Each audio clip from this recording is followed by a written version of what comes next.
When did you first know you were going to get promoted, or suspect you might get promoted? Suspect? Well, as soon as we got to the top of the table, obviously, we were, gearing ourselves up that it might happen. But I didn't know 10 minutes before the whistle went on Saturday. I didn't know then. I was... Has this been the most exciting promotion for you? Yes. Was it unexpected? Definitely. Not so much unexpected for me, because I knew 18 months ago what was happening here was going to get somewhere, So it wasn't so much of a surprise to me. And they haven't spent very much money at the club in getting promoted, not as much as other clubs have who haven't been successful this year. Yeah, that's another word that's banned. Recipes, money. No money. We haven't got any. I know it's banned, but Stuart Webber's just guaranteed us that Norwich will spend the least next season of all Premier League clubs. That must be quite good news from an owner point of view. Yeah, very good. Sorry, did you say spend less? They spend the least in the league next season. Oh, good man. Good man. We have in the past, though, been sort of egging them on to spend a bit more. So. Right. How impressive is Stuart in particular? Because he's come into a club when, financially there were issues after getting relegated, and whilst the players and Daniel as well in particular have gone out and done it, he seems to have played a very significant role in getting the club to where they are. So, all the football people you've met over the years, how impressive is Stuart? I would just describe him with one word: genius. Really? I think he's amazing. And I think he's a genius, and I think we're extremely lucky. And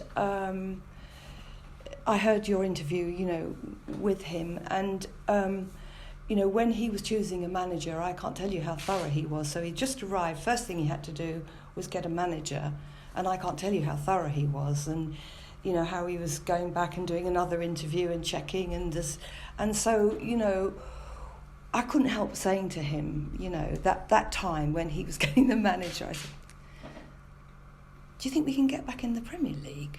And he said, "I do," he said, "but it will take at least 18 months.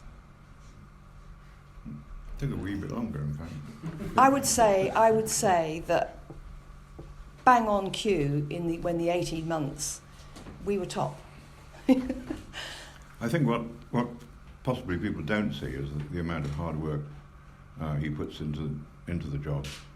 I mean, you ask them, some of Carrow Road, has anyone seen him? Right? Oh no, he's in Portugal, or he's in Brazil, or something. He really does. He goes for the day. He only goes for the day. Never puts up at a luxury hotel or anything like that. So when he first came to you with some of these players that in England we weren't so aware of, who've gone on to be phenomenal successes. I mean, Timu Pukki would be the prime example, but there are many more in the squad. Mm-hmm.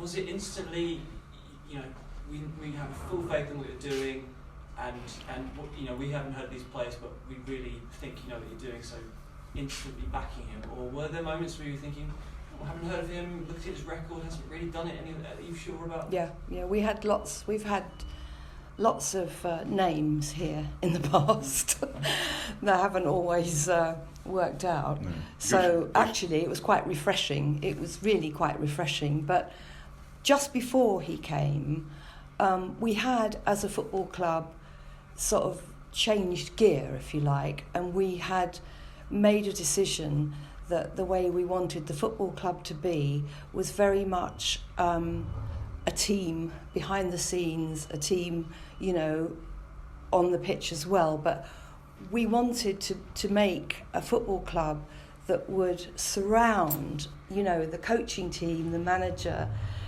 with support and help and become, if you like, one. And I think, that has had a big influence as well on what's happened. And you describe him as a genius. I mean, anyone listening probably, their ears will prick up at that comment in particular. I mean, do you worry, or do you expect one day that he'll move on to one of the bigger clubs in England or even Europe with the way he's going? Yes, Well, I think he's got his eyes on Barcelona. he has. I think he has. Genuine. He has. So we've got to glean as much as we can from it. But I still think, his vision and our vision of having this sort of complete oneness between everybody is, I think, the way forward. And of course, Daniel has been mastermind of the team, done a fantastic job. A lot of other owners after last season, finishing 14th. I remember coming to watch you guys play Ipswich with the 1-1 draw back in February 2018, and I don't think anyone really would have expected, well, perhaps, as you said earlier, maybe you did, but a lot of impartial people wouldn't have expected the team to go on to do what they did, and it was a little bit of a tricky start to the season. Have you always had full faith in him, or were there moments when you were sort of slightly doubting the No, not at all. But can I ask you all a question? You bring in a manager, he's got a team of players who he didn't choose, he's got no money, and then he has to sell his 2 best players. I mean, I want to know from you. Everyone says, oh, well, we only finished 14th, Why would we not finish 14th? When that's how you start to rebuild, isn't it? You've got to rebuild. And the one thing I do know, I can speak with authority now, after 20 years, is you have to give people time. I really believe that. On that subject, Delia, you almost rebuilt this club 3 times, haven't you? When you first came in... Not personally. Under your ownership. When you first came in, there was the aftermath of Robert Chase. Yeah. You had to start again in League One. Yeah. And you had to start again a couple of years ago. Yeah. How much energy have you got to keep doing this time and time again? Because football changes so quickly, doesn't it? Yeah, it does. It does. And we are very, very old now. But I'm sorry, I have this theory in life that bodies age, but souls don't. So I'm still 19 inside. Delia, apart from Crystal Palace, no other club has been promoted and relegated as many times as Norwich City. So does this feeling now make up for all those feelings of hurt that you've... Oh, definitely. That's also what experience brings with it. It's going to be agony and ecstasy. That's it. That's the name of the game, isn't it? I think real supporters have got a selective memory anyway, and it's the successes you remember. You tend to put out the failures. So, in fact, actually, I was thinking about it. You talk about promotions. I think it's unrealised, but we've had 6 Scottish managers under us, which is another record. It's a good trivia question, isn't it? Last time Norwich got promoted, they came up through the playoffs. Pundits always say that's a disadvantage because you've got this time to prepare. So now you've gone up automatically. Have the preparations already begun? Yeah, they began, a long time ago. I mean, I think the last 3 board meetings, it's been if it's this, it's this, and if it's this, it's this. They've done a lot of work already. Just finally, in December, you personally baked a rainbow layer cake to Yes. support LGBT Yes. inclusion. Yes. Tell us why you wanted to do that, and is that something... Because I do support it utterly and passionately. Can we expect it next season? What? Can we expect it again next season? Yes, definitely. As fans, how important was it to win promotion playing a certain style of football?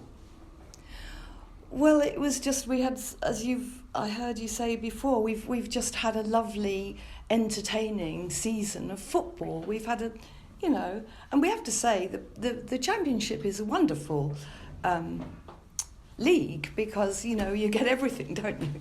You get absolutely everything, and I think the style of football and the way we've played and the way Daniel has stuck to it, has been magnificent. And can that style work at the higher league, do you think? Well, we don't know, do we? We're now going into uncharted territory, but I absolutely agree with Stuart. We just carry on doing what we've been doing, the way we've been doing it, with hopefully the same close-knit team that we've got here.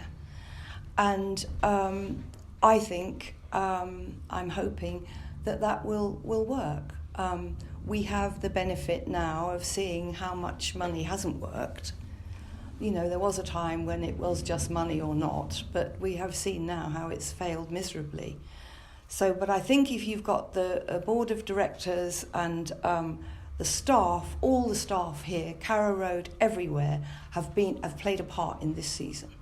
Everybody. And of your 4 teams who've been promoted to the Premier League, do you feel this one, in terms of the players and the coach, is maybe the best equipped to thrive in the Premier League? I don't really know. Technically, possibly so, yes. But of course, their real strength was playing as a team, not having any stars. Although I can't actually think of a promoted Norwich side that had huge stars. But, I mean, there were the Darren Huckabees and Ron Holtz and have you, but even they were very much team men, I think. Well, off the pitch, how would you compare where the club is today to where it was when Paul Stewart and Daniel came in a couple of years ago? Unrecognisable. One of the great things for Michael and me has been that this particular team has been very inclusive of us, hasn't it? Yeah.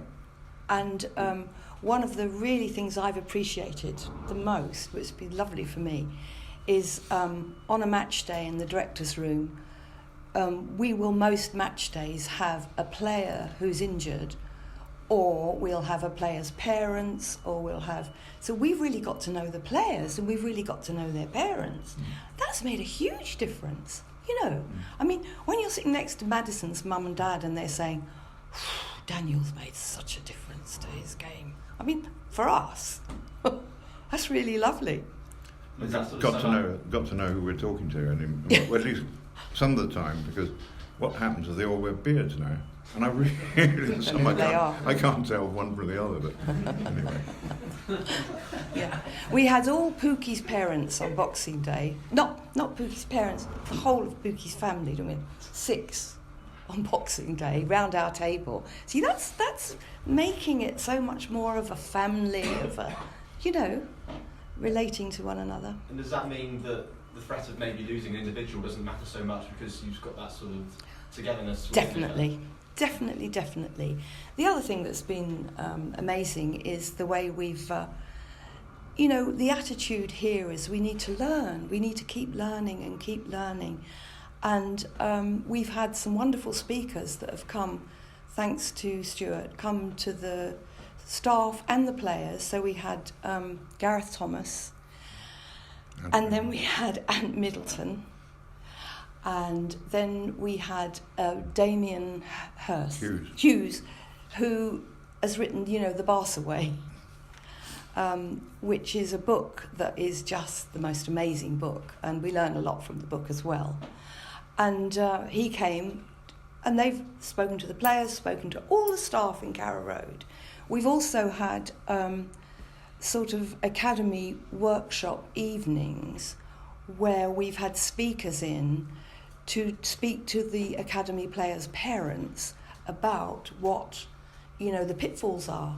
When you've got a young guy, this is what you've got to be careful of. So the first one was on mental health, and the second one was on addiction and the sort of the dangers of gambling, social media. I can't remember what the other one was now. Anyway, we've had 3 of those workshops. We've had, you know, 60 or so academy parents attending them, and it's just, you know, you just feel like we're bringing something's happening. That kind of pastoral care, that family. Yes. I mean, how does that contrast when you first got into football and what football is like? Well, it's been a complete sea change, obviously. I can't answer for how other clubs conduct themselves in that respect, but I mean, it's been a priority with us. That it follows on from the family idea, but it's all very well having a family consensus, as it were, but unless you actually do something positive about it, it doesn't really fulfil its potential. One thing Stuart spoke about just now was how earlier in the season, in the build-up to before the last week really, Leeds and maybe Aston Villa were taking more of the headlines nationally. Would you agree with that? And if so, how do you feel about perhaps going under the radar a bit this season? Love it. I think, my first reaction when I was first interviewed was to say, they said, what's done it? And I said, hard work and humility. And I think those two words really apply to what's happening here.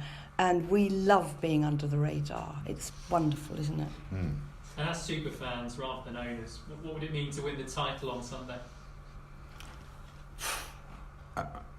It's something we seriously want to do.